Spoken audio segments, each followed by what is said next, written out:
Ekiti State Governor says that the state's next year's budget would focus more on agriculture to ensure food sufficiency. Afan President counsels farmers to calculate their planting time properly to avoid losses. Nigeria will host key players in the ECOWAS countries to address security challenges.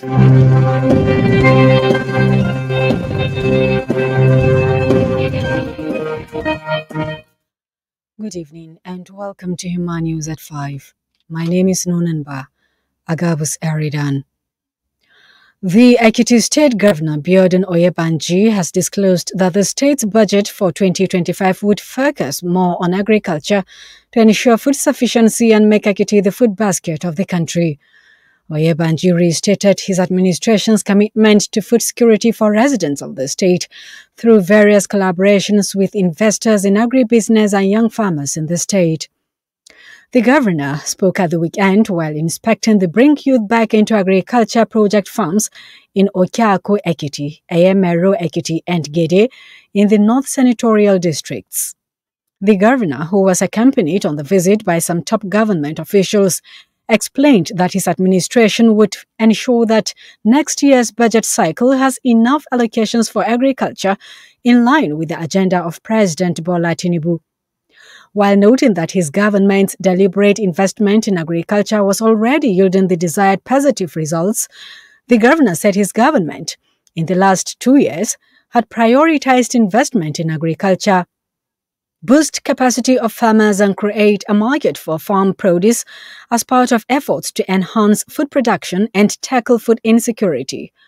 Oyebanji also expressed appreciation to President Tinubu for providing necessary impetus for the state to thrive in agriculture and other sectors, and promised that his administration will continue to provide economic opportunities for youth in the state and position them to be employers of labor.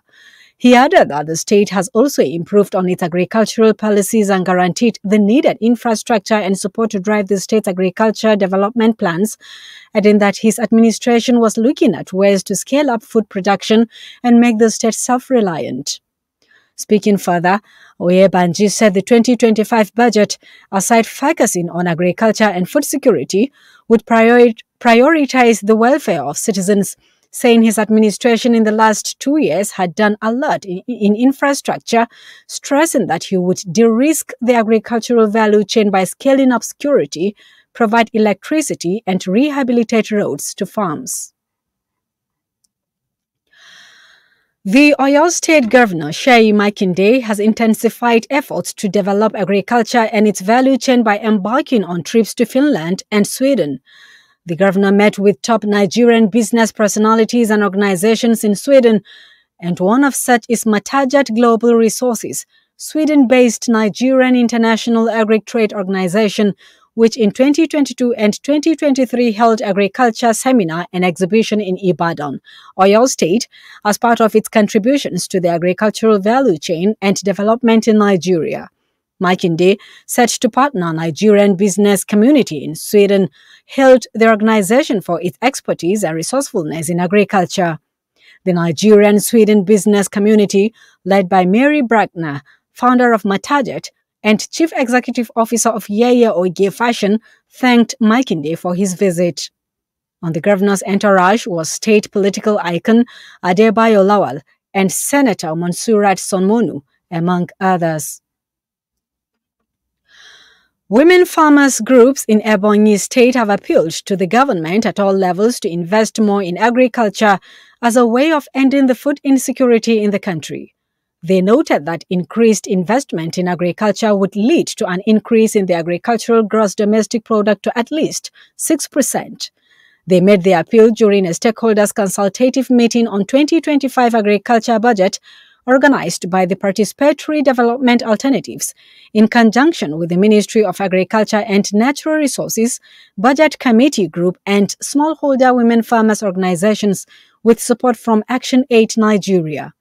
They further called on the government to develop and enforce policies and laws to regulate the use of pesticides, to prohibit hazardous agrochemicals in order to sustain a healthy agroecology.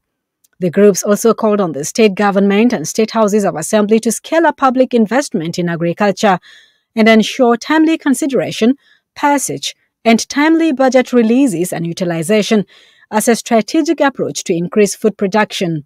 They noted that such proactive actions are necessary to reduce hunger and poverty and achieve the Maputo Malabo commitments. Following the steep fall in tomato prices across Nigerian markets and the accompanying losses recorded by farmers, the president of the All Farmers Association of Nigeria, AFAN, Ondo State, Abayomi Monilari, has counseled farmers on best practices to mitigate the loss. He urged farmers to calculate their planting time properly to avoid harvesting during a period of excessiveness. Monilari, who was just re-elected as the association's president for another term in office, spoke in a telephone interview with newsmen. Between January and May this year, a crate of tomatoes sold for between 50,000 and 70,000 naira. Those who planted early in the season using irrigation made huge profits, attracting many farmers to venture into tomato farming. Meanwhile, the sudden rise in the price of tomatoes early in the year drove thousands of farmers to shift from other crops to tomato planting, hoping to profit from it. But with the rains fully set and most of the farms rain-fed, irrigation, a major requirement for tomato production, is no longer necessary. By the end of August, the price of a crate of tomatoes had dropped to 12,000 naira, and due to the situation, some farmers complained that they had to sell at 8,000 naira. The AFAN president, Monilari, said although he is a farmer, he is happy that the prices of the produce had dropped in market, having brought relief to the masses. Please stay tuned for more stories.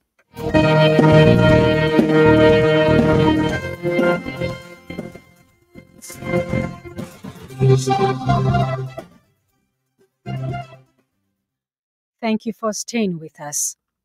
The National Emergency Management Agency said it has deployed a team to monitor River Benue and River Niger following the release of water from Lagdo Dam in Cameroon. NEMA spokesperson Manzo Ezekiel disclosed this to correspondents on Sunday. Ezekiel noted that some communities in Adamawa and Taraba states had already been affected by the water released from the Lagdo Dam, adding that this year's level of monitoring and awareness of the flood system is higher than what it used to be in the previous years. Meanwhile, the federal government has predicted 5 days of heavy rainfall, which may lead to flooding in 15 states. The flood prediction obtained on Sunday from the National Flood Early Warning System Center of the Federal Ministry of Environment also urged stakeholders to take note. The center indicated that the identified locations and their environs are likely to witness heavy rainfall that may lead to flood within the period of prediction from September 29th to October 3rd, 2024. Investigation by journalists revealed that rice prices will continue to soar this year as spiraling cost of inputs and petrol by a high margin has caught many farmers off guard. Across the country, inflation continues to simmer largely due to higher prices of rice and other food items. Currently, rice sells for between 95,000 and 110,000 naira per bag due to poor harvest caused by insecurity challenges, high cost of inputs and petrol prices selling between 950 and 1,019 naira in different parts of the country. In an interview with newsmen, a member of National Working Committee of the Rice Farmers Association of Nigeria, RIFAN, Muhammad Sahabi Agi, voiced his apprehension regarding the recent increase in rice prices. He highlighted that this rise could exacerbate the financial burden on the most vulnerable populations, raising concerns about the potential for significantly higher food costs, as according to him, the cost of irrigation for rice farmers using petrol has gone up. He expressed the view that the increase in petrol prices has placed farmers in a difficult situation, calling for subsidies to aid those in agriculture, noting that there is a chance that the total production of rice may decline. He maintained that higher rice prices will play a role in driving food inflation as farmers depend greatly on inputs to cultivate their crops. In addition, many farmers are uncertain whether they will secure profitable prices for their produce after the harvest. For farmers, the latest hike will not only push up irrigation costs further, but also increase expenses for harvesting and threshing. Recently, the special advisor to the governor of Lagos State on Agriculture, Oluwarotimi Fashola, has pointed to the erratic rainfall pattern and hike in the price of diesel as key factors influencing the cost of local rice production. Fashola cited various challenges, including intermittent drought, soaring fertilizer prices, flooding, security concerns, reduced land cultivation, suboptimal irrigation systems, and escalating diesel costs as contributors to the increasing cost associated with rice production. He explained that the land area dedicated to rice cultivation last year has diminished at the production level, resulting in a price surge.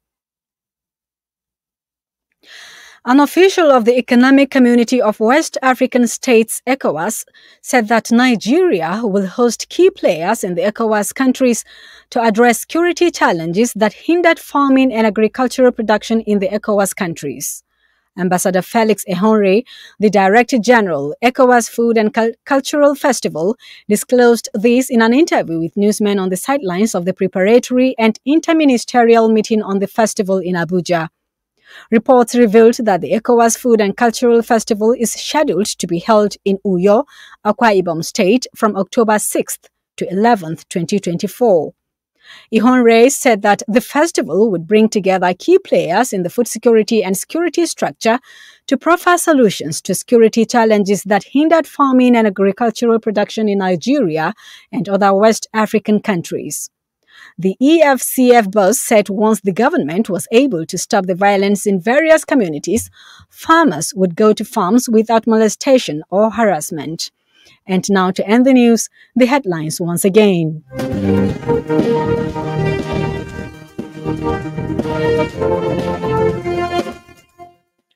We informed you that Ekiti State Governor says that the state's next year's budget would focus more on agriculture to ensure food sufficiency. Also, Afan President counsels farmers to calculate their planting time properly to avoid losses. And lastly, Nigeria will host key players in the ECOWAS countries to address security challenges. On behalf of Sumaya Abdullahi and Saudat Idris Abdullahi that assisted with the news production, I am Nunenba Agabus Eridan. Good evening once again.